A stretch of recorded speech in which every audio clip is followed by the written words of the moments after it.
सिद्धिं प्राप्तो यथा ब्रह्म तथाप्नोति निबोध मे समासेनैव कौन्तेय निष्ठा ज्ञानस्य या परा बुद्ध्या विशुद्धया युक्तः धृत्यात्मानं नियम्य च शब्दादीन् विषयान् त्यक्त्वा रागद्वेषौ व्युदस्य च विविक्तसेविलग्वाशी यत्वाक्कायप्यमानसः ध्यानयोगपरो नित्यम् वैराग्यं समुपाश्रितः अहंकारं बलं दर्पं कामं क्रोधं परिग्रहं विमुच्य निर्ममः शान्तः ब्रह्मभूयाय कल्पते ब्रह्मभूतप्रसन्नात्मा न शोचति न काङ्क्षति समः सर्वेषु भूतेषु मद्भक्तिं लभते पराम् भक्त्या मामभिजानाति यावान्यश्चास्मि तत्त्वतः ततो मां तत्त्वतो ज्ञात्वा विशते तदनन्तरम् सर्वकर्माण्यपि सदा कुर्वाणो मद्व्यपाश्रयः मत्प्रसादात् अवाप्नोति शाश्वतं पदमव्ययम् चेतसा सर्वकर्माणि मयि सन्न्यस्य मत्परः बुद्धियोगमुपाश्रित्य मच्चित्तः सततं भव मच्चित्तः सर्वदुर्गाणि मत्प्रसादात् तरिष्यसि अथ चेत्त्वमहङ्कारा न श्रोष्यसि विनङ्क्षसि यदहङ्कारमाश्रित्य न योत्स्य इति मन्यसे मिथ्यैष व्यवसायस्ते प्रकृतिस्त्वां नियोक्ष्यति स्वभावजेन कौन्तेय निबद्धस्वेन कर्मणा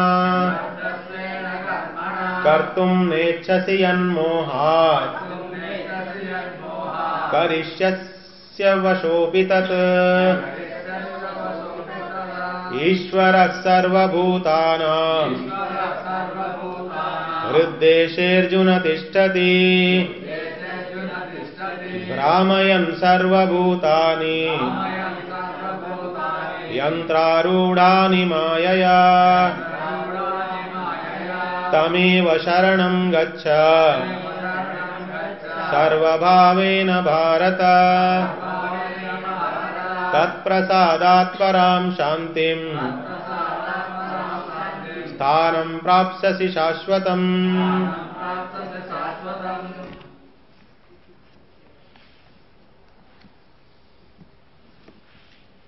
50 श्लोक। सिद्धिं प्राप्तो यथा ब्रह्म तथाप्नोति निबोध मे समासेनैव कौन्तेय निष्ठा ज्ञानस्य या परा सिद्धिं प्राप्तो यथा ब्रह्म सिद्धिं प्राप्तो यथा ब्रह्म ఏ విధంగా సాధన చేయడం వల్ల బ్రహ్మమును బ్రహ్మతత్వంలో ప్రవేశించచ్చో, నిర్గుణ నిరాకారంగా ఉన్న బ్రహ్మమే సర్వము, అదే జ్ఞాన మార్గం ద్వారా మనం వెళితే చివరి స్థాయి. నిష్ఠా జ్ఞానస్య యాపరా. నిష్ఠ అంటే ఇక్కడ నిష్ఠ అనే పదం అంటే highest status that can be attained. జ్ఞాన మార్గం ద్వారా వెళితే అన్నింటికంటే ఉత్తమైనటువంటి స్థాయి ఎక్కడ దాకా వెళ్తాము? బ్రహ్మము దాకా వెళ్తాం. మనకు 2వ అధ్యాయంలో చెప్పారు కదా బ్రాహ్మీ స్థితి అని. కాబట్టి జ్ఞాన మార్గం ద్వారా మనం వెళితే ఆ బ్రాహ్మీ స్థితి దాకా మనం వెళ్తాం. కాబట్టి ఇక్కడ మనకి ఏం చెప్తున్నారు? సిద్ధిం ప్రాప్తో యథా బ్రహ్మ తథాప్నోతి నిబోధమే. అది ఇప్పుడు నీకు బోధన చేస్తాను. ఏ బ్రహ్మమైతే జ్ఞాన మార్గం యొక్క సర్వోత్కృష్టమైనటువంటి సిద్ధి, జ్ఞాన మార్గంలో మనకి సిద్ధి రావడం అంటే దాని అర్థం ఏంటి? జ్ఞాన మార్గంలో సిద్ధి రావడం అంటే ఏంటి? బ్రహ్మ పదాన్ని చేరుకున్నాడు, బ్రాహ్మీ స్థితిని చేరుకున్నాడు, మోక్షం వచ్చేసింది. ఎందుకని? బ్రహ్మములో ప్రపంచము లేదు. బ్రాహ్మీ స్థితిలో ప్రపంచోపశమం, శాంతం, అద్వయం, సత్యం, జ్ఞానం, అనంతం, ఇవన్నీ బ్రహ్మం యొక్క లక్షణాలు ఇవన్నీ. కాబట్టి బ్రహ్మములో ఈ జీవుడి యొక్క వ్యక్తిత్వం పూర్తిగా విలీనమైపోయింది. అందుకని జ్ఞాన మార్గం ప్రకారంగా వెళితే ఏ బ్రాహ్మీ స్థితిని వాళ్ళు సిద్ధి పొందాము అనుకుంటారో ఆ సిద్ధి ఎవరు పొందుతారు, ఏం చేస్తే ఆ బ్రాహ్మీ స్థితిలోకి వెళతారు అనేది ఇప్పుడు నేను సమాసేనైవ కౌంతేయ. సమాసేనైవ ఇంతకుముందు కూడా వచ్చింది కదా. సమాసేన అంటే ఏంటి? క్లుప్తంగా చెప్తాను. ఎందుకనండి క్లుప్తంగా చెప్పడం? 2వ అధ్యాయంలో స్థితప్రజ్ఞ లక్షణాలు చెప్పారు కదా. స్థితప్రజ్ఞ లక్షణాలు చివరిలో ఏం చెప్పారు? ఏషా బ్రాహ్మీ స్థితి పార్థ నైనాం ప్రాప్య విముహ్యతి. అవునా కదా? అంటే బ్రాహ్మీ స్థితికి వెళ్ళడానికి కావలసిన లక్షణాలన్నింటినీ డీటెయిల్డ్గా మనకి స్థితప్రజ్ఞ లక్షణాలు చెప్పినప్పుడే 2వ అధ్యాయంలో మనం చెప్పేసుకున్నాం. అందుకని ఇప్పుడు ఏమంటున్నారు? ఒకసారి మళ్ళీ ఇంకోసారి చెప్పేస్తాను. సమాసేన మళ్ళీ చెప్తాను. ఎందుకని? జ్ఞాన మార్గం ద్వారా సాధన మనం చేస్తే మనం పొందవలసిన అంతిమ స్థాయి, చరమ స్థాయి, హైయెస్ట్ సిద్ధి. అందుకే దాన్ని నిష్ఠ అంటారు. నిష్ఠ అంటే మర్యాద అనమాట. హిందీలో దాన్ని మర్యాద అంటారు. జ్ఞానికి మర్యాద క్యా హై? లిమిట్ అనమాట. Upper most limit. జ్ఞాన మార్గం ద్వారా వెళితే అప్పర్ మోస్ట్ లిమిట్ ఏంటి? బ్రాహ్మీ స్థితి. సిద్ధిం ప్రాప్తో యథా బ్రహ్మ తథాప్నోతి నిబోధమే సమాసేనైవ కౌంతేయ నిష్ఠా జ్ఞానస్య యా పరాః. దాన్ని కూడా పరా అన్నారు. బ్రహ్మము కూడా పరా. ఎందుకని? ప్రపంచానికి అతీతంగా ఉంది. ఇంద్రియ గ్రాహ్యం కాదు, మనసు గ్రాహ్యం కాదు, బుద్ధి గ్రాహ్యం కాదు.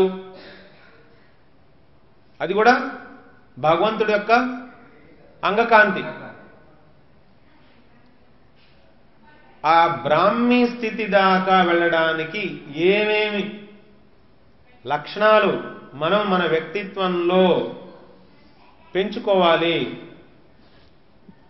అవన్నీ 51 నుంచి 53లో అంటే 3 శ్లోకాల్లో చెప్పేశారు. బుద్ధ్యా విశుద్ధయా యుక్తో ధృత్యాత్మానం నియమ్య చ శబ్దాదీన్ విషయాన్ త్యక్త్వా రాగద్వేషౌ వ్యుదస్య చ వివిక్తసేవి లగ్వాషీ యత్వాక్కాయమానసః ధ్యానయోగపరో నిత్యం వైరాగ్యం సముపాశ్రితః అహంకారం బలం దర్పం కామం క్రోధం పరిగ్రహం విముచ్య నిర్మమ శాంతః బ్రహ్మభూయాయ కల్పతే. ఎవరు ఆ బ్రాహ్మీ స్థితిని పొందుతారు? ఎవరు ఆ బ్రహ్మం యందు ప్రవేశించగలరు? ఎవరు ఆ బ్రహ్మంలో నిలకడగా వ్యక్తిత్వాన్ని విలీనం చేసి ఉండగలరు? దానికి బుద్ధ్యా విశుద్ధయా యుక్తః. విశుద్ధయా అంటే ప్యూర్, క్లీన్, అందులో ఎటువంటి కపటము, ఎటువంటి రాగద్వేషాలు ఏమీ లేకుండా క్లీన్, పర్ఫెక్ట్లీ క్లీన్. బుద్ధ్య శుద్ధ అంటేనే మామూలుగా క్లీన్ అంటాం. విశుద్ధ అంటే విశేష రూపేణ శుద్ధ అన్నమాట. వి పెట్టినప్పుడల్లా విశేషం వస్తుంది. చాలా శుద్ధంగా, ఎక్స్ట్రీమ్లీ ప్యూర్. బుద్ధి ప్యూర్ అంటే ఏంటి? బుద్ధి ప్యూర్ అంటే ఏంటి? ఎలా అవుతుంది? ఏం చేస్తే బుద్ధి విశుద్ధమవుతుంది? బుద్ధి అంటే ఆలోచనలేగా, మనలో ఉండే ఆలోచన ప్రక్రియగా. అంటే ఒక థాట్ ప్రాసెస్. మనకున్న ఒక హ్యాబిట్ వల్ల ఒక రకమైన థాట్ ప్రాసెస్కి మనం అలవాటు పడిపోయి ఉంటాం, అవునా కదా? ఈ థాట్ ఎక్కడ ఉంటుంది?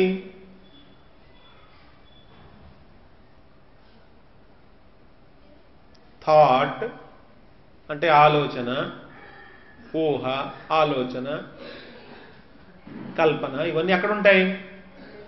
మనలోనే ఉంటాయి. మనలో అంటే ఈ వేళల్లో ఉన్నాయా? ఇక్కడుందా? చెవి మీద ఉందా? కాళ్ళల్లో ఉన్నాయా? చేతుల్లో ఉన్నాయా? హృదయంలో ఉన్నాయా? బుర్రలో ఉన్నాయా? మనకేం అనుభూతి వస్తుంది? ఎక్కడున్నట్టుగా అనుభూతి వస్తుంది మనకి? బుర్రలో అంటే ఇక్కడ ఉన్నట్టుగా అనిపిస్తుందా? ఇక్కడ ఉన్నట్టుగా అనిపిస్తుందా? వెతుక్కోవాలి అందరూ. మామూలుగా ధ్యానం చేస్తే మనకు తెలుస్తుంది. ఇక్కడ ఉన్నాయంటే లెక్కలు ఎక్కువ వేస్తున్నాం అని అర్థం. ఇక్కడ అనిపిస్తున్నాయంటే సాధన ఎక్కువ చేస్తున్నాం అని అర్థం. సాధన చేస్తే ఈ లెవెల్ దిగుతుంది. ఆధ్యాత్మిక సాధన చేస్తున్నప్పుడు హృదయంలో మనం ప్రవేశిస్తాం కాబట్టి ఇక్కడ ఉన్నట్టుగా అనిపిస్తుంది. లేకపోతే మామూలుగా బుర్రలోనే ఆలోచనలు ఉంటాయి, ఇక్కడే తిరుగుతుంటుంది, మన ప్రెషర్ అంతా ఇక్కడే ఉంటుంది. ఎక్కువ ఆలోచిస్తే తలనొప్పి వస్తుంది, హెవీగా ఉంటుంది. అంటే ఇక్కడ ఇందులో సరే, ఇందులో ఉన్నా అది మనం చాయిస్ వదిలేద్దాం, అలాగనే డిసైడ్ చేసుకోండి మీరు. కానీ ఉన్నాయి కదా, ఉన్నాయి అని మనకి స్పష్టంగా తెలుస్తున్నాయా తెలియట్లేదా? మనలో ఆలోచనలు తిరుగుతూ ఉన్నాయి, ఏదో చింత నడుస్తూ ఉంది. మనకు తెలుస్తోందా? మనకి తెలుస్తోంది అంటే నేను ఆ ఆలోచనని ఆ కదులుతూ ఉన్న ఆలోచన ప్రవాహాన్ని తెలుసుకుంటున్నాను అంటే దానికంటే నేను భిన్నంగా ఉన్నాను. కాబట్టి నా ఆలోచన పద్ధతి నేను రెండు ఒకటి కాదు, వేరు వేరు. ఈ చొక్కా నేను కాదు, అలాగే ఈ ఆలోచన పద్ధతి కూడా నేను కాదు.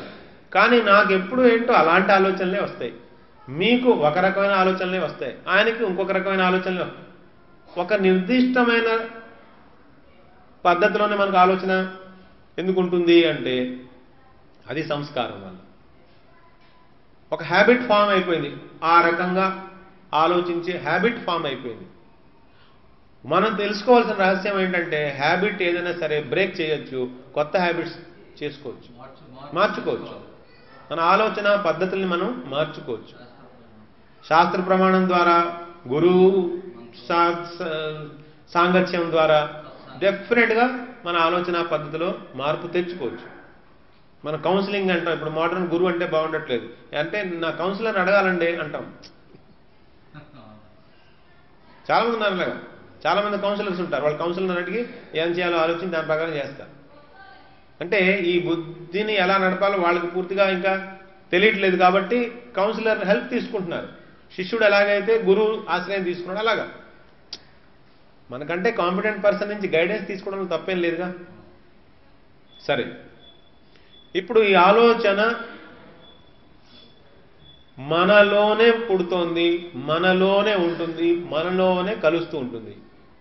మనం ఎక్కడికి వెళ్ళినా దాని బరువునే మోస్తూ ఉంటాం. మనం తెలుసుకోవాల్సిన రహస్యం ఏంటంటే సముద్రంలో అలలు ఉన్నట్టుగా మన చైతన్యంలో ఈ ఆలోచనలు తేలుతూ ఉన్నాయి, వస్తూ పోతూ తేలుతూ ఉన్నాయి. అలల్లాగా సముద్రంలో అలల్లాగా ఈ ఆలోచనలు వస్తూ పోతూ ఉన్నాయి. అవి కేవలం ఉపరితలం మీదే ఉన్నాయి. మనం సముద్రం లోపలికి ఇంకా లోపలికి ఇంకా లోపలికి ఇంకా లోపలికంటే వెళ్తున్నాం అనుకోండి, అక్కడ ప్రశాంతమైన నీరే ఉంటుంది తప్పితే అలలు ఉండవు. ధ్యానంలో చేసేది అదే, నెమ్మదిగా లోపలికి వెళ్తున్నారు అనమాట. ఆ లోపలికి వెళ్ళాలంటే ఎలా సంభవం అంటే దీన్ని కొద్దిగా అనలైజ్ చేస్తున్నారు. దీన్ని ఆ థాట్ని, ఒక ఆలోచన, ఒక నిర్దిష్టమైన ఆలోచన చూడండి. ఆలోచనల యొక్క ప్రవాహమే మనసు. Flow of thought is mind. మనస్సు ఒక నది అనుకుంటే అందులో ప్రవహించేది నీరు. నదిలో నీరు ప్రవహిస్తున్నట్టుగా మన మనస్సులో ఆలోచనలు ప్రవాహమే మనస్సు. మన మనసులో ఏం ప్రవహిస్తున్నాయి? ఆలోచనలు ప్రవహిస్తూ ఉన్నాయి. ఊహలేవో ప్రవహిస్తూ ఉన్నాయి. అదే మనసు. So mind is nothing but flow of thoughts. మనసు అంటే ఆలోచనల యొక్క ప్రవాహము. ఎందులో ఉన్నాయి ఈ ఆలోచనలన్నీ? మనలో ఉన్నాయి. మనం ఎవరు? ఈ దేహం మనమా? ఆ ఆలోచనలు మనమా? ఈ దేహము బయట ఉన్నదే, ఆలోచనలు కూడా మనకంటే వేరుగా ఉన్నవే. మనం రెండింటికి సాక్షిగా ఉన్నాం, రెండూ తెలుసుకుంటున్నాం. ఆలోచన మనకు తెలుస్తోంది, మన దేహము మనకు తెలుస్తుంది. తెలుసుకునేవాడు తెలుసుకున్న దానికంటే వేరు. దాన్ని ద్రష్టాదృశ్య వివేక్ అంటారు. తెలుసుకునేవాడు తెలుసుకున్న దానికంటే వేరు. ఇప్పుడు ఒక్క ఈ ఆలోచనల ప్రవాహం కాకుండా ఒక నిర్దిష్టమైన ఆలోచనని పట్టుకోగలమా?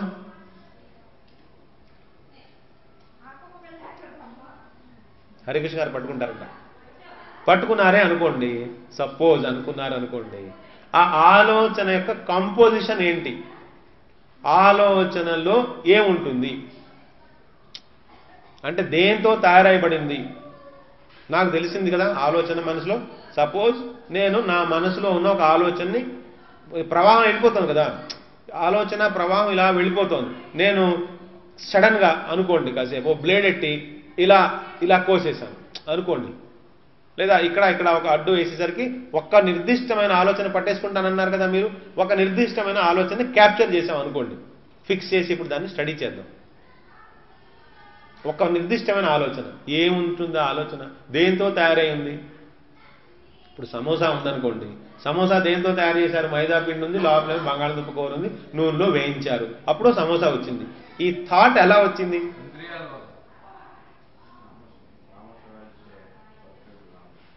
దేనివల్ల వచ్చింది? థాట్ కాంపోజిషన్ ఏంటి? దేంతో తయారైబడింది? వేవ్స్. ఎవరి వేవ్స్?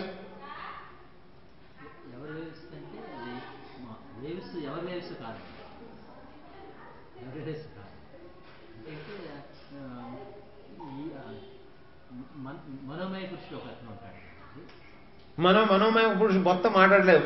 దాంట్లో బ్లేడ్ కట్ చేసేసి అటు ఇటు కట్ చేసి ఒక్క థాట్, మనం హరికృష్ణ గారు చెప్పారు ఒక్క థాట్ కూడా నేను పట్టుకోగలను అన్నారు. ఆ ఒక్క థాట్ని మనం అనలైజ్ చేద్దాం అంటున్నాం. ఒక్క థాట్ని అనలైజ్ చేస్తే ఏముంటుంది అంటే, థాట్ ఏ థాట్ తీసుకున్నా అది రెండు విషయాలు కలిసి ఉంటాయి అందులో.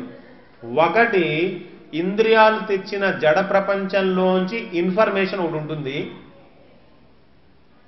మరి జడం ఎప్పుడు కదలదు కదా, జడం స్వతహాగా కదలదు. ఇప్పుడు ఈ సెల్ ఫోన్ ఉందనుకోండి, ఈ సెల్ ఫోన్ స్వతహాగా కదలదు, మనం కదపాలి. కానీ ఈ సెల్ ఫోన్ నాది అనే ఒక ఆలోచన ఉంది చూసారా, ఈ వస్తువు మనలోకి ఆలోచన రూపంలో దూరిపోయింది. ఈ సెల్ ఫోన్తో నాకు చాలా తాదాత్మ్యం ఉంది. ఎలాగా? ఈ సెల్ ఫోన్తో నేను చాలా పనులు చేసుకుంటున్నాను, నేను చాలా రికార్డింగ్ చేసుకోవాలి, నాకు పుట్టినరోజున ఒక సంవత్సరంలో పుట్టినరోజున మా ఆవిడ ఈ సెల్ ఫోన్ కొనిచ్చింది, నాకు గిఫ్ట్గా ఇచ్చింది. ఇవన్నీ స్మృతులన్నీ ఉన్నాయి. అంటే ఏమైంది? మా భార్య, ఇదిగో ఈ వస్తువు, ఇవన్నీ ఏంటి? జడమేగా, వ్యక్తి బయట కనిపించే రూపమేగా. నామరూపాత్మకంగా ఉండే ప్రపంచంలోంచి ఇంద్రియాలు ఎప్పుడైతే మన లోపలికి ఇన్ఫర్మేషన్ తీసుకొచ్చాయో, ఆ ఇన్ఫర్మేషన్ మన చైతన్యంలో సృష్టించిన అలజళ్ళు. సపోజ్ ఒక చెరువు ఉందనుకోండి, అలా నిలకడగా ఉంది, అస్సలు అందులో ఏమి అలలు లేవు. అలలు లేకుండా నిశ్శబ్దంగా నిశ్చలంగా ఉన్న నీరుంది. నేను ఒక రాయి వేశాను, అందులో ఏమవుతుంది? బోళ్ళన్నీ అలలు వచ్చేలేదా? అదేవిధంగా ఇంద్రియాలు బాహ్య ప్రపంచం నుంచి ఒక ఇన్ఫర్మేషన్ పట్టుకొచ్చి మన సముద్రంలో, మన చైతన్య సముద్రంలో వేసింది అనుకోండి, అందులో అలలు మొదలయ్యాయి. లేకపోతే లేదు. గాఢ నిద్రలో పడుకున్నారు, ఆలోచన ప్రవాహం లేదుగా. ఏదో ఆపరేషన్ చేస్తున్నారు, ఫుల్ బాడీకి అనస్థీషియా ఇచ్చారు, అసలు స్పృహే లేదు, ఆలోచన పద్ధతి లేదుగా. సాధన చేసి చేసి చేసి చేసి నిర్వికల్ప సమాధిలోకి వెళ్ళిపోయారు, ఆలోచన పద్ధతి లేదుగా. తుర్యావస్థలోకి వెళ్ళిపోయినప్పుడు ఆలోచన ప్రవాహాలు లేవుగా. ఉన్నప్పుడు ఆ ఆలోచన, ఒక్క ఆలోచనని మనం అనలైజ్ చేస్తే అందులో కొంత జడ అంశం ఉంటుంది. జడ అంశం అంటే ఏంటి? మెటీరియల్. బయట నుంచి ఇంద్రియాలు పట్టుకొచ్చిన ఇన్ఫర్మేషన్ లోపల చైతన్య తాదాత్మ్యం వల్ల అది కొంత శక్తిని గెయిన్ చేసి ప్రవహిస్తుంది. ఆలోచనలు ప్రవహించగలవు, వస్తువు కదలదు. ఈ సెల్ ఫోన్ కదలదు, కానీ సెల్ ఫోన్తో సంబంధించిన ఊహలు, ఆలోచనలు నా చైతన్యంలో ఏమేమైతే ఉన్నాయో అవి కదులుతూ ఉంటాయి. ఎవరైనా సెల్ ఫోన్ కింద పడేశారనుకోండి, నాకు బేభత్సమైన కోపం వచ్చేస్తుంది. నా సెల్ ఫోన్ పడేస్తారా? ఇలాగే నా సెల్ ఫోన్ పట్టుకునే పద్ధతే. ఎందుకు వచ్చింది నా కోపం? దీని మీద మనకు ఉన్న మమకారం వల్ల. ఇంద్రియాలు కొంత ఇన్ఫర్మేషన్ పట్టుకొస్తే దాన్ని మనం కొంత అల్లేసుకుంటే, దాని మీద అహంకార మమకారాలు చుట్టేసుకుంటే ఇంకా వస్తువుతో ముడిపడిపోయాం మనం. అంతేనంటారా? అంటే ఇప్పుడు ఒక ఆలోచనలో ఏమున్నాయి? జడ పదార్థం యొక్క కంట్రిబ్యూషన్ ఉందా? జడ ప్రపంచం యొక్క కంట్రిబ్యూషన్ ఉంది. జడ వస్తువు తనంతట తాను కదలలేదు. జడ వస్తువు యొక్క కంట్రిబ్యూషన్ ఉంది అందులో ఒకటి. రెండు, నేను చైతన్య స్వరూపుణ్ణి కదా, చైతన్య స్వరూపంలో కదా పట్టుకొచ్చింది. మన రాయి ఇప్పుడు ఇలా వేసామంటే ఇక్కడ అల్లలు రావాలంటే మనకి గాలిలో రాయి వేసాం, అల్లలు కనిపిస్తాయా? కనిపించవు. నీళ్లలో వేస్తే కనిపిస్తాయి. అదేవిధంగా ఆ వస్తువులు, బయట ఉన్న వస్తువుల వల్ల ఇంద్రియాలు వాటితో సంపర్కం పెట్టుకున్నప్పుడు ఆ ఇంద్రియాలు మన మనస్సు మీద, మన చైతన్యం మీద ఒక ఇన్ఫర్మేషన్ ఫైల్ని విసిరినప్పుడు మనలో అలజడులు మొదలవుతున్నాయి. అంతే కదా? అంటే ఒక ఆలోచనల్ని అనలైజ్ చేస్తే ఇటు నుంచి ఏమొచ్చింది? జడ పదార్థానికి సంబంధించిన ఒక ఇన్ఫర్మేషన్ వచ్చింది. ఆ జడానికేమో స్వతహాగా చలనం చేసే శక్తి లేదు. నేనేమో చైతన్య స్వరూపుణ్ణి, నాకు జడంతో సంబంధం లేదు. కానీ రెండింటికి మధ్యలో ముడి ఎలా పడింది? ఆలోచనల వల్ల, ఊహా ప్రవాహం వల్ల నడుస్తుంది కదా. సెల్ ఫోన్ ఇక్కడ ఉంది, నా మైండ్లో కూడా ఉందిగా. ఈ సెల్ ఫోన్ నా మైండ్లో చోటు చేసుకుందిగా. అలా ఎన్ని విషయాలు మన మైండ్లో చోటు చేసేసుకున్నాయి. అన్ని ప్రాసెసింగ్లన్నీ అయిపోయిన తర్వాత బోళ్ళంత బర్డన్ని మనం క్యారీ చేసుకుంటూ వెళ్తాం. మనం శుద్ధ చైతన్య స్వరూపంలో ఉండగలుగుతున్నామా? ఉండట్లేదు. మరి ఇక్కడ బుద్ధ్యా విశుద్ధయా యుక్త అంటే వాడి బుద్ధి పూర్తిగా శుద్ధి అయిపోయిందంటే ఏంటి? బుద్ధి అంటే ఆలోచన యొక్క ప్రవాహమేగా. ఆలోచనలో ఉన్నది ఏంటి? ఇటు నుంచి జడ సంపర్కం వల్ల వచ్చిన ఇన్ఫర్మేషన్ ఉంది, ఇటేమో చైతన్యాంశం ఉంది. ఈ రెండింటి యొక్క కలయికే బుద్ధి. ఇందులోంచి జడాంశాన్ని తీసేసామనుకోండి, రిసీవ్ చేసుకోకపోవడం కాదు, జడం మీద ఉన్న అహంకారం మమకారాన్ని మొత్తానికి వదిలేసాం. అంటే ఆలోచనలో జడం తీసేస్తే ఇంకేం మిగలాలి? చైతన్యం మిగలాలి. అలా మిగిలింది ఏదైతే ఉందో అది బుద్ధ్యా విశుద్ధయా. బుద్ధి క్లీన్గా ఉంది. రెండు లోహాలను కలిపేస్తే మనం ఏమంటాం? ఇంప్యూర్ అయింది. అది మళ్ళీ వేరు చేసేసాం. రెండు వేరు చేసేస్తే ప్యూర్. బంగారం ఇప్పుడు ప్యూర్గా ఉంది, అందులో అసలు ఏమి ఇనుము కలిపేలేదు, రాగి కలిపేలేదు. కల్తీ అయిపోతే ఏమవుతుంది? అశుద్ధం, ఇంప్యూర్.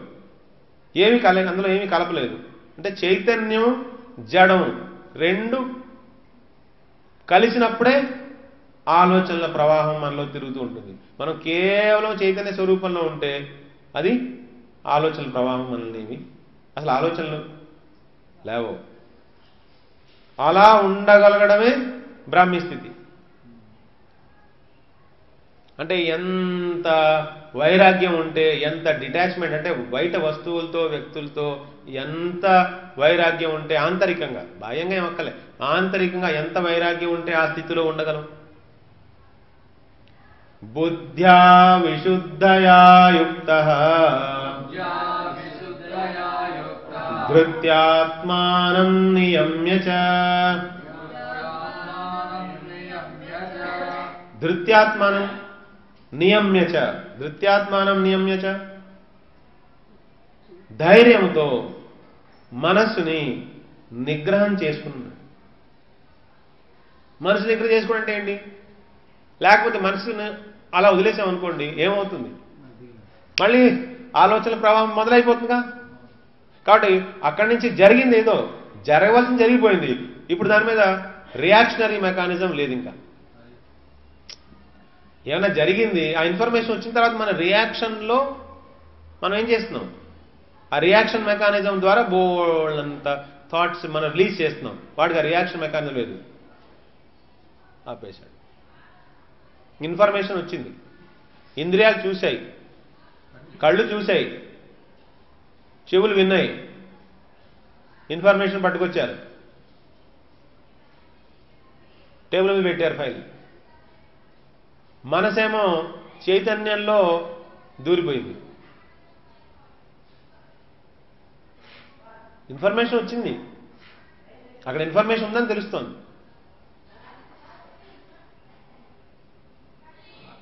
రెస్పాన్స్ లేదు, రియాక్షన్ లేదు, ప్రాసెసింగ్ కూడా లేదు.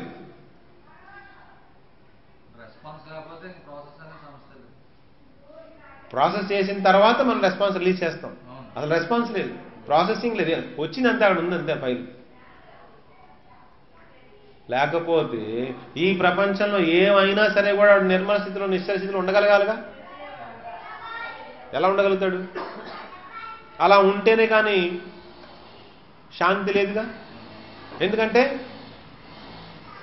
మన మనసు మీద, మన మనసు ఒక చెరువు అనుకుంటే దాని మీద రాళ్ళు, ఎన్ని రాళ్ళు వేస్తున్నారు? ఏదో పొద్దున రాయేశారు, మధ్యాహ్నం రాయేశారు, రాత్రి రాయేశారంటే సర్లే ఇప్పుడు అన్నీ తగ్గించేసుకొచ్చాం. అలా ఉందా మన పరిస్థితి?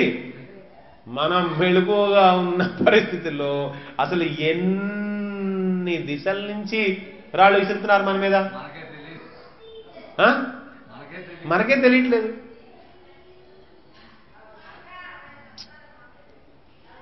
చుట్టాలు, బంధువులు, ఆత్మీయులు, శత్రువులు, మిత్రులు, ఆఫీస్లో వాళ్ళు, ఏం లేకపోతే రోడ్డు మీద వెళ్తున్న జనాలు, ఏం లేకపోతే సినిమా పోస్టరు,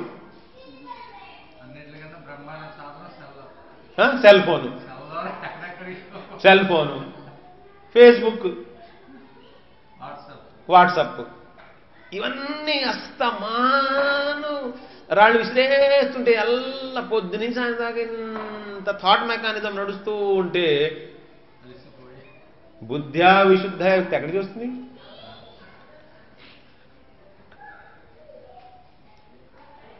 సరే, బుద్ధ్యా విశుద్ధయుక్త ధృత్యాత్మానం నియమం. అందుకని ఏం చేశాడు? మనసుని నియంత్రణలో పెట్టాడు ధైర్యంగా. ధైర్యం ఎందుకు కావాలి? ఎక్కడ ధైర్యం కావాలి? పదే పని ఏ వదిలే, ఆ తెగింపు లేదనుకోండి, మనం వదలంగా.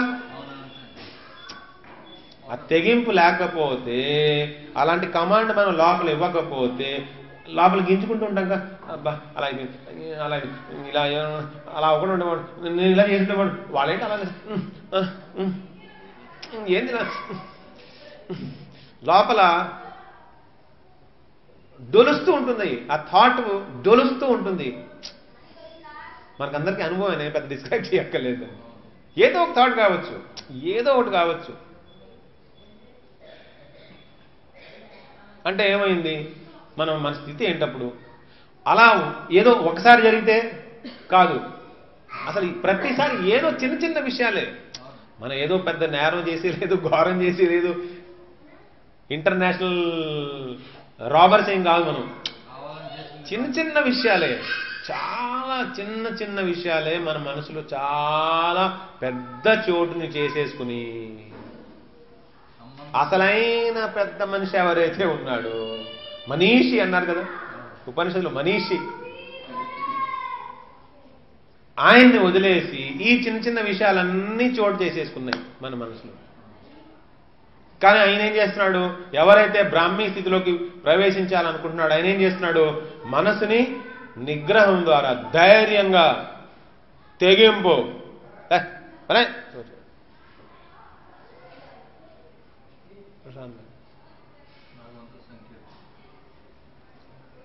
ధృత్యాత్మానం నియమ్యచ శబ్దాదీన్ విషయాన్ త్యక్త్వా. చూడండి, సరిపోయిందా ఇప్పుడు? శబ్దాదీన్, శబ్ద ఆదీన్ అంటే ఎట్సెట్రా, ఎట్సెట్రా, ఆది అంటే ఎట్సెట్రా. శబ్దాదీన్, శబ్దాదీన్ అంటే శబ్ద వస్తుంది కాబట్టి చెప్పారు. శబ్ద, స్పర్శ, రూప, రస, గంధ, ఈ 5 రాళ్ళు వస్తున్నాయి, ఒక రాయి కాదు. 5 రాళ్ళు అస్తమానం మన మనోసముద్రం మీద విసిరేస్తూ ఉంటే ఎన్ని అలలు వస్తున్నాయి. అందుకని ఇక్కడ ఏం చేస్తున్నారు?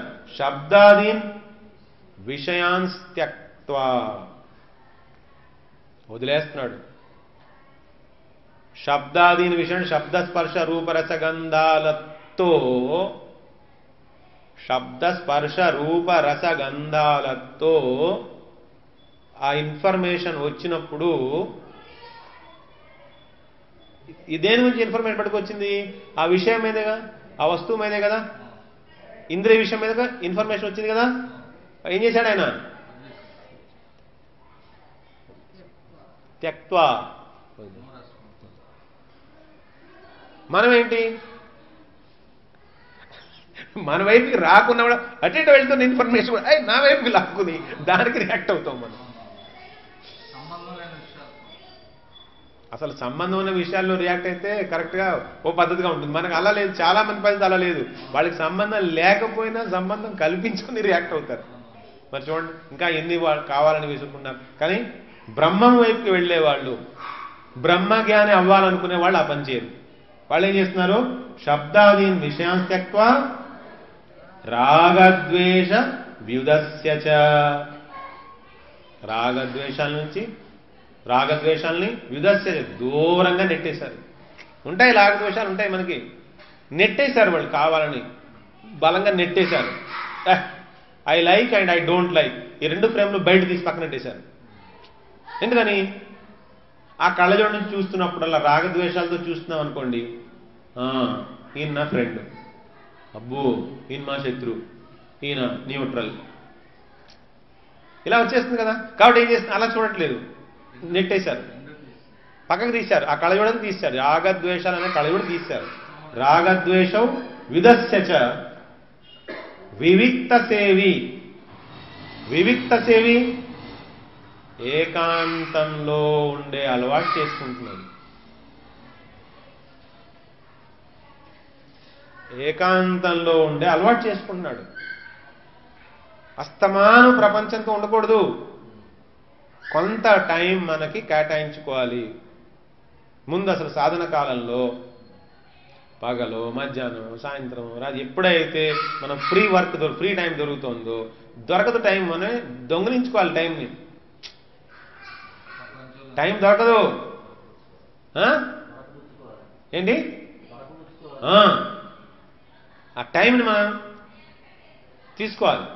తీసుకుని ఏం చేయాలి, వివిక్త సేవి. వివిక్త సేవి అంటే నిర్జనమైనటువంటి స్థానంలో, ఏకాంతంలో. అసలు ఏకాంతం వర్డ్ అంటే, ఏకాంతం అంటే ఏంటి, వర్డ్లోనే ఉంది మీనింగ్. ఏక ఆయన, ఏక పొద్దున చెప్పారు కదా, ఉపనిషత్తులో మంత్రం వచ్చింది కదా, ఏక సపర్యగాత్ శుక్రం, ఏక అక్కడ వచ్చింది, ఏక ఒకళ్ళే. పూషన్నే కర్షే, ఏక, ఏక అంటే ఒకడు. అంతం, ఏక అంతం, ఏక ప్లస్ అంతం ఇది కూడా ఏకాంతం. ఏకాంతం అంటే ఏంటి, ఆయనలో మనస్సుని అంతం చేసాం, ఏకాంతం అంటే ఇంకెవరితోనూ. కానీ మనం తలుపులు వేసుకుని ఏకాంతంగా ఉంటామా, ఉన్నాం. కంప్యూటర్ చేస్తాం, లేదా సెల్ ఫోన్ చేస్తాం, పాటలు వింటాం, ఏదో చేస్తాం. ఏకాంతం ఏముంది, కొత్త సినిమా రిలీజ్ అయింది, ఆహాహా నాన్నకి ఏదో ఉంది, ఏంది ప్రేమతో, అమ్మకి ద్వేషంతో, ఏదో సినిమా, ఏదో సినిమా హడావిడి. అంటే నేను ఏకాంతాలు ఎక్కడున్నాను నేను. సరే, నిజంగానే సాధన చేయడానికి మొదలుపెట్టి కూర్చుని, సపోజ్ ఇందాకట్ల ఆలోచనలు అన్నీ ప్రపంచానికి దూరంగా ఉన్నాను, కానీ ప్రాపంచిక విషయాలన్నీ మనసులో ఉన్నాయనుకోండి, ఇంకా ప్రపంచానికి దూరంగా ఎక్కడున్నట్టు లేదుగా. మరి అందుకనే ఫస్ట్ వన్ ఏం చెప్పారు, బుద్ధ్య విశుద్ధయాయుక్త. అందుకనే అసలు మనం డైలీ లివింగ్ లోనే ఆ శబ్దస్పర్శ రూపరస గంధాలతో వస్తున్న ఇన్ఫర్మేషన్ అన్ని రికార్డ్ చేసుకోవాల్సిన అవసరం లేదు. వదిలే అవసరం లేదు, అన్ని ఎన్ని పట్టించుకుంటాం. ఎందుకని అప్పుడే మనకి లోపలికి వెళ్ళడానికి అవకాశం ఉంటుంది. వివిక్త సేవి లఘ్వాషి, లఘ్వాషి అల్పాహారి. లఘ్వాషి అంటే అల్పాహారి, మితహారి, కొంచెమే తినాలి. ఎక్కువ తింటే నిద్ర వచ్చేస్తుంది, అసలు తినకపోతే నీరసం వచ్చేస్తుంది. కానీ ఎంత తింటే మనం యాక్టివ్గా ఉండొచ్చో అంతే తినాలి. ఏది తింటే మనకు ఆ సాత్విక ఆహారం నేర్చుకున్నాక 17వ అధ్యాయంలో. లఘ్వాషి అంటే అల్పాహారి. యతవాక్కాయమానస, యతవాక్కాయమానస అంటే వాక్కు, కాయ, మనసు. అంటే మనస, వాచ, కర్మణ అంటాం కదా, త్రికరణ. మనసా వాచ కర్మణ. దాన్ని ఏం చేశాడు, నియమితం చేశాడు, నియంత్రితం చేశాడు. అంటే ఏదో చాలా ఇంపార్టెంట్, చాలా స్పెసిఫిక్గా ఉన్న వాటి దగ్గరకే దాన్ని రిలీజ్ చేస్తాడు, మిగిలినవన్నీ లాగేసుకుంటాడు. మళ్ళీ కొంచెం విషయాలకే రిలీజ్ చేస్తాడు, మిగిలిన లాగేసుకుంటాడు, మళ్ళీ లాగేసుకుంటాడు. అందరికీ ఇచ్చారనుకోండి, అందరికీ అవైలబుల్గా ఉన్నారు మీరు, మీ మనసు అందరికీ అవైలబుల్గా ఉంది, మీ వాణి అందరికీ అవైలబుల్గా ఉంది, ఇంకేముంది చేసేది? ఇంకా సాధన ఏం చేస్తారు? కట్ చేయాలి. ఏవైతే ఇంపార్టెంట్ ఉన్నాయో మనకి, మన లైఫ్కి, మన బాధ్యతలకి ఏవేమైతే ఇంపార్టెంటో అవే ఉంచుకోవాలి, అవి అటెండ్ అవ్వాలి, మిగిలిన కట్ చేయాలి. యతవాక్కాయ మానస ధ్యానయోగ పరో నిత్యం. ధ్యానయోగ పర. ధ్యానయోగ పర అంటే ఎప్పుడు ఆ భగవత్ చింతన, నిత్యం భగవత్ చింతన. నేను పొద్దున్న మీరు చెప్పారు కదా, స్మరణ, శ్రవణ, స్మరణ, స్వప్న, స్ఫురణ. నిత్యం భగవద్ నామం మనం చేసుకున్నాం, భగవంతుడు తలుచుకున్నాం అంటే ధ్యానయోగ పర. నిర్వికల్ప సమాధి కావాలనుకోండి, వాళ్ళు ఎప్పుడు ఆ సైలెన్స్, ఆ నిశ్శబ్దమైన స్థితి. ఎందుకంటే థాట్ అనేది మనలో ఒక అలజడి, ఆ అలజడి లేని స్థితి రావాలి అంటే మనం ఆ నిశ్చల స్థితిలోకి వెళ్ళాలి. నిశ్చల స్థితిలోకి వెళ్ళడానికి ఇవన్నీ అవసరం. ఏకాంతం అవసరం, అల్పాహారం అవసరం, శబ్దాది విషయాలన్నింటినీ బయట వదిలేయాలి. త్రికరణ శుద్ధి అవసరం. త్రికరణ శుద్ధి అంటే త్రికరణ మళ్ళీ సంయుక్తం కావాలి, అందరికీ ఇచ్చేసామంటే కుదరదు. ఏం లేదు, మనం చాలా పీస్ఫుల్గా ప్రశాంతంగా ఉన్నాం అనుకోండి, పొద్దున్న లేచి ఎవరితో 2 నిమిషాలు మాట్లాడామనుకోండి, అయిపోయింది. మొత్తం మన మైండ్ అంతా చక్కగా పొల్యూట్ చేసేసి వాళ్ళు వెరీ గుడ్ మార్నింగ్ అని వెళ్ళిపోతారు.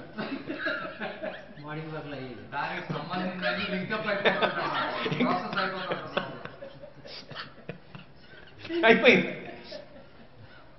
అర్థమైంది. అందుకని అసలు దొరకకూడదు అంటారు. Don't be available.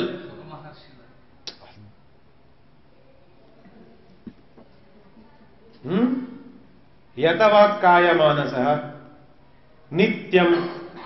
నిత్యం ధ్యానయోగపర వైరాగ్యం సముపాశ్రిత ఆశ్రయించి ఉంటాడు.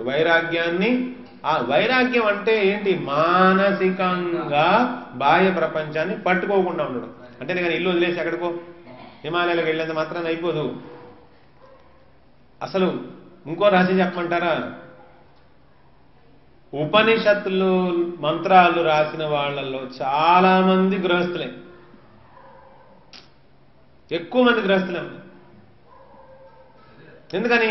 గృహస్థాశ్రమంలో మనకి అన్ని సెట్ చేసుకున్నాం కదా, ఏదో కోరికల వల్ల అయితే, దేని వల్ల అయితే ఒక కంఫర్ట్ లివింగ్ సెట్ చేసుకున్నాంగా. మన దగ్గర బోళ్ళని, అంటే మనకి ఓ మాదిరిగా సుఖంగా జీవించడానికి కావాల్సినవి ఉన్నాయిగా, లోటేం లేదుగా. ఇప్పుడు మంచినీళ్ళు తాగాలంటే, నేను ఎక్కడికో వెళ్ళాలంటే అయిపోయింది. అలాగే మనకు అడవిలో వెళ్ళలేవుగా, పర్వతాల్లో మనం వెళ్ళలేవుగా, అన్నీ మనకి రెడీగా ఉన్నాయి కదా. అన్నీ మనకి రెడీగా ఉన్నా మనకు మనశ్శాంతి లేదు అంటే దాని అర్థం ఏంటి? మనం ఏదో ఎక్సెసివ్ యూజ్ చేస్తున్నాం. ఎక్సెసివ్ యూజ్ అయిపోతే ప్రాబ్లం. కాబట్టి చాలా నియంత్రణలో వాడుకోవాలి. దాన్ని ఏమన్నారు? వైరాగ్యం సముపాశ్రిత. వైరాగ్యాన్ని ఆశ్రయించును. అంటే వైరాగ్యం అంటే వైరాగ్యం అంటే ఏంటి? ఆ వస్తువు యొక్క స్వభావం తెలుసుకుని దాన్ని ఎక్కడ పెట్టాలో అక్కడ పెట్టాలి. ఒక వ్యక్తి యొక్క స్వభావం తెలుసుకుని ఆ వ్యక్తిని ఎక్కడ పెట్టాలో అక్కడ పెట్టాలి. ప్రతిదాన్ని హృదయంలో పెట్టారనుకోండి, మీకు ధ్యానం ఏం చేస్తారు? వాళ్ళే కనపడతారుగా. హృదయంలో పొద్దున మనం పాట పాడుతున్నాం కదా, దివ్య బృందావనం, రత్న సింహాసనం, అందులో రాధాకృష్ణ ఉన్నారు, అదే భావన ఎప్పుడూను. హృదయంలో ఇంక వేరే వాళ్ళకి స్పేస్ ఇవ్వద్దు. హృదయంలో భగవంతుడే ఉన్నాడు. బయట మనకి ఎవరైతే అటెండ్ అవ్వాలో హలో హాయ్ బాయ్ అయిపోయింది. లోపల మళ్ళీ సాధన. వైరాగ్యం సముపాశ్రిత. ఇంకా పరిగ్రహం అంటే అహంకారం, బలం, దర్పం, కామం, క్రోధం, పరిగ్రహం. విముచ్య, విముచ్య వదిలేయడం. ఏమేమి వదిలేశాడు? అహంకారాన్ని వదిలేశాడు, నాకేదో బలం ఉందనే భావం వదిలేశాడు. దర్పం, అది కూడా చాలా విపరీత, అంటే చాలా ఎక్స్ట్రీమ్ అభిమానం అన్నమాట దర్పం.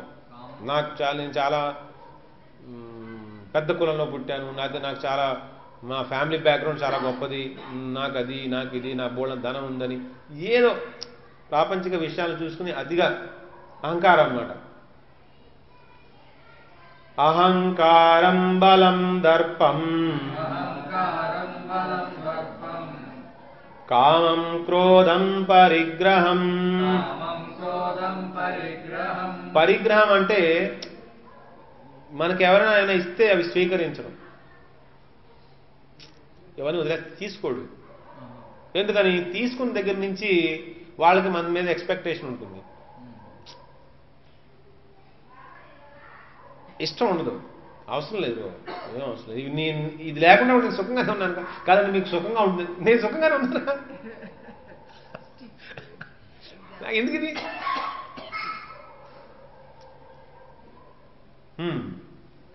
అహంకారం బలం దర్పం కామం క్రోధం పరిగ్రహం విముచ్య నిర్మమ శాంత బ్రహ్మభూయాయ కల్పతే. అంటే వీటిలన్నింటినీ వదిలేశాడు. విముచ్య వదిలేశాడు. ఏమేమి వదిలేశాడు? అహంకారం, బలం, దర్పం, కామం, క్రోధం, పరిగ్రహం, ఇవన్నీ వదిలేశాడు. వదిలేసిన తర్వాత ఏమైంది? నిర్మమ, మమకారం లేదు ఇంకా. ఇవన్నీ ఏమయ్యాయి? ఇప్పుడు తీసేస్తే ఏమైంది అంటే మన వ్యక్తిత్వంలో అలజడి దేనివల్ల అయితే ఉందో, అంటే ఆ వ్యక్తిత్వంలో ఒక పుండులా ఉందనుకోండి, మన అంతర్వ్యక్తిత్వంలో పుండు లాంటిది అనుకోండి, దాన్ని ఆపరేషన్ చేసి కట్ చేసి తీసేసాడు. ఇప్పుడు ఏం మిగిలింది లోపల? మన స్వస్థత మళ్ళీ తిరిగి వచ్చింది. అది ఎలా ఉంది? శాంతం. కాబట్టి ప్రశాంతంగా. అంటే ఒక పర్టికులర్ లైఫ్ స్టైల్ అలవాటు చేసుకుంటేనే కానీ అక్కడ దాకా రాలేడు.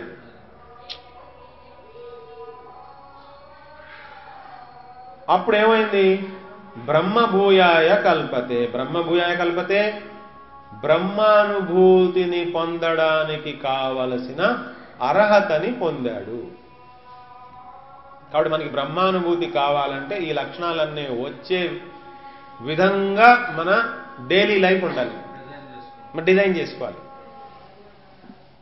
బుద్ధ్యా, ఒకసారి ఆ శ్లోకాలు మళ్ళీ చెప్పు, ఇంపార్టెంట్ చాలా. ఒక్కొక్క పదం మనకి అన్ని పదాలు అర్థమయ్యాయండి ఇప్పుడు. బుద్ధ్యా విశుద్ధయా యుక్తః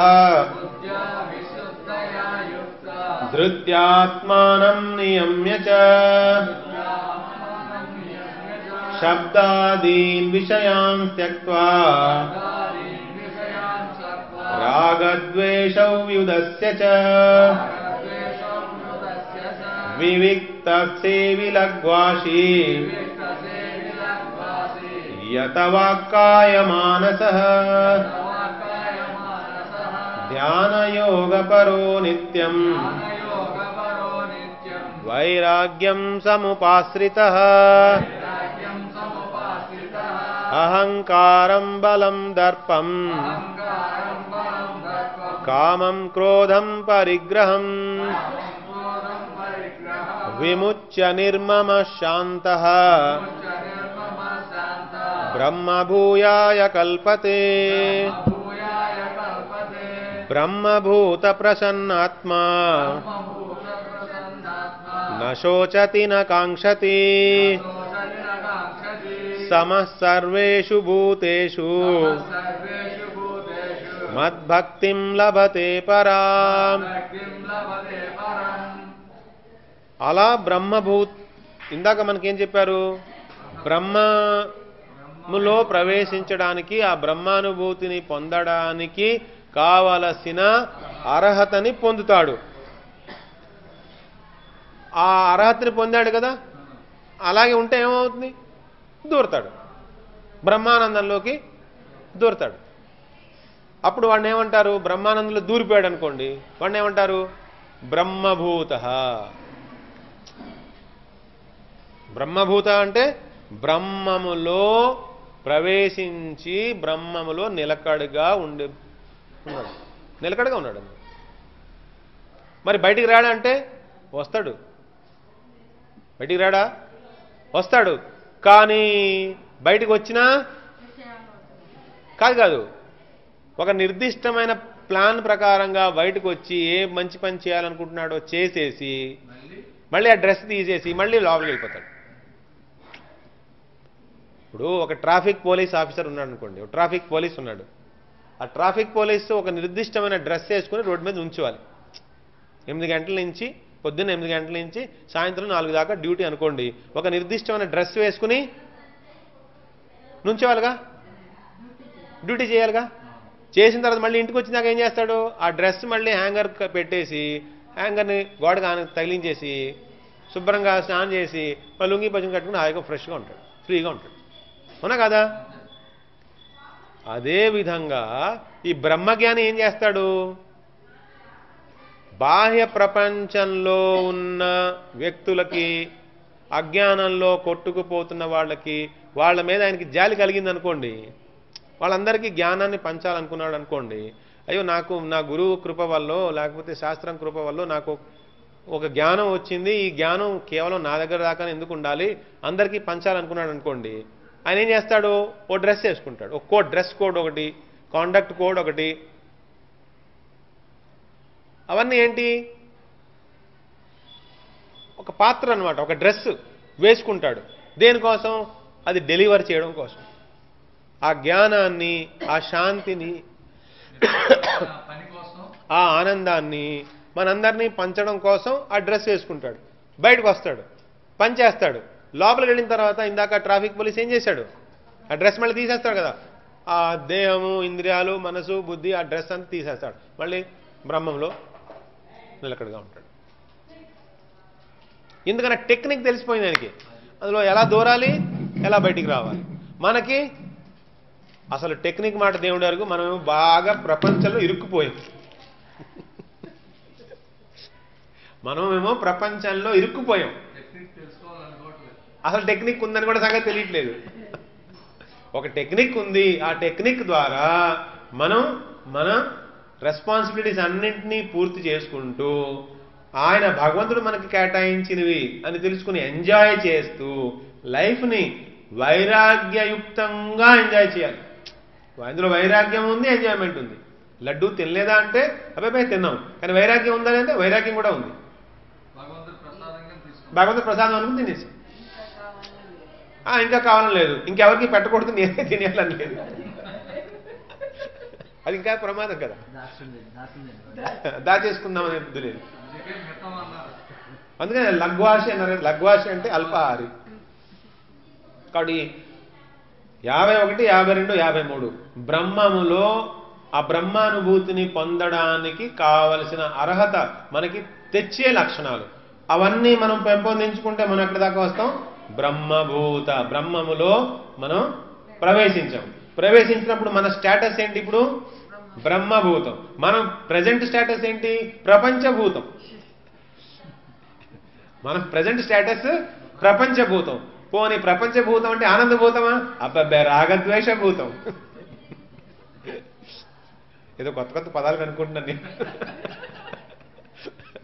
సంస్కృతంలో ఉన్నాయా లేదో కూడా నాకు తెలియదు, మీనింగ్ తెలిసిపోతాను కదా. అందుకని ప్రపంచభూతము, మన పరిస్థితి ప్రపంచభూతం. కానీ మనం తెలుసుకోవాల్సిన రహస్యం ఏంటి? భగవద్గీత మనకి ఏం చెప్తోంది? ఇలా ప్రపంచభూతంగా ఉండి అస్తమాను రాగద్వేషాలకి లోనయ్యి మానసికంగా కృంగిపోవాల్సిన అవసరం లేదు. ఒక మార్గం ఒకటి ఉంది. ఆంతరికంగా మనం ఈ సాధన అంతా చేసుకుంటే ఆ బ్రహ్మములో ప్రవేశించి అర్థం మనకు వస్తుంది. బ్రహ్మములో ప్రవేశిస్తే మనం బ్రహ్మభూతం అవుతాం. ఆ తర్వాత ఏమైంది? బ్రహ్మభూత ప్రసన్నాత్మా న శోచతి న కాంక్షతి సమः సర్వేషు భూతేషు మద్భక్తిం లభతే పరాం. చూడండి మళ్ళీ, బ్రహ్మభూతుడు అయిపోయాడా, ప్రసన్నాత్మ అయిపోయాడా, ప్రాపంచిక క్లేశాలన్నీ పోయాయి.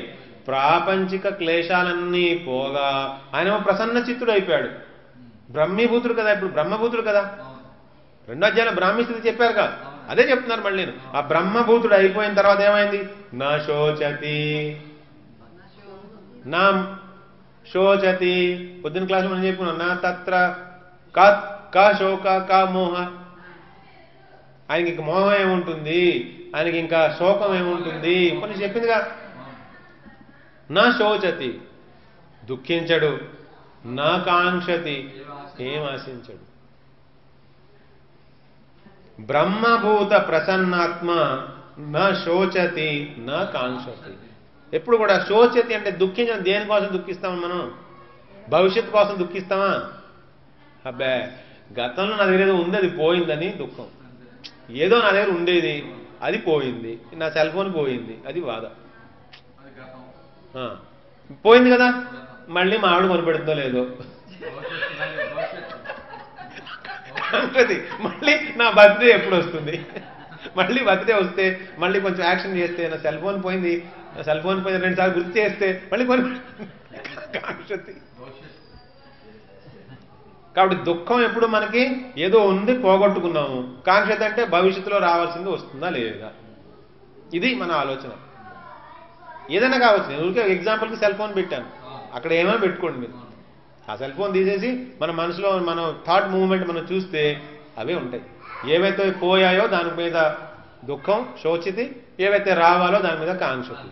మరి బ్రహ్మభూత ప్రసన్నాత్మ నా శోచతి నా కాంక్షతి. మనం శోచతి కాంక్షతిలో ఉన్నామంటే ఇంకా ప్రపంచభూతంలో ఉన్నాం, బ్రహ్మభూతం అవ్వలేదు. అలాంటి వాడికి దృష్టి ఎలా ఉంటుంది?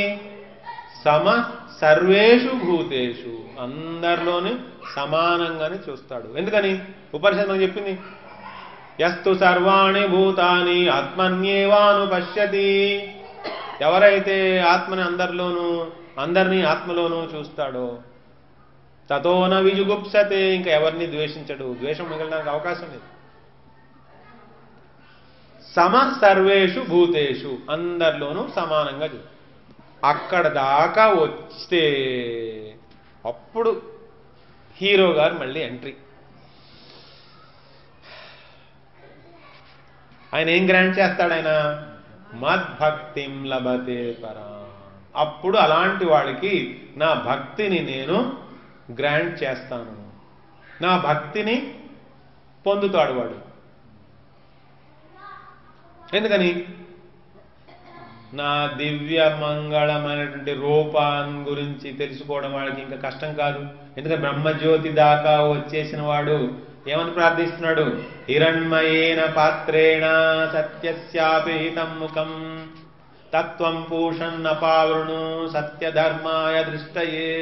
చేస్తాడు. అక్కడ దాకా వచ్చినవాడు ఎందుకు ఊరుకుంటాడు? అక్కడ దాకా వచ్చినవాడు చేస్తాడు, ఖచ్చితంగా చేస్తాడు. అందుకని అప్పుడు ఏం చేస్తారు? ఆయన ఆ బ్రహ్మజ్యోతి ఏదైతే ఉందో దాన్ని తొలగిస్తాడు.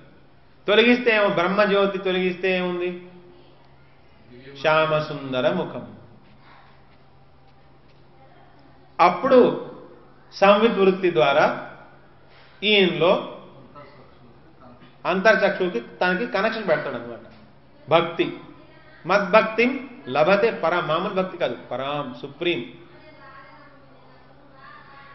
బ్రహ్మభూత ప్రసన్నాత్మా నశోచతి న కాంక్షతి సమః సర్వేషు భూతేషు మద్భక్తిం లభతే పరాం.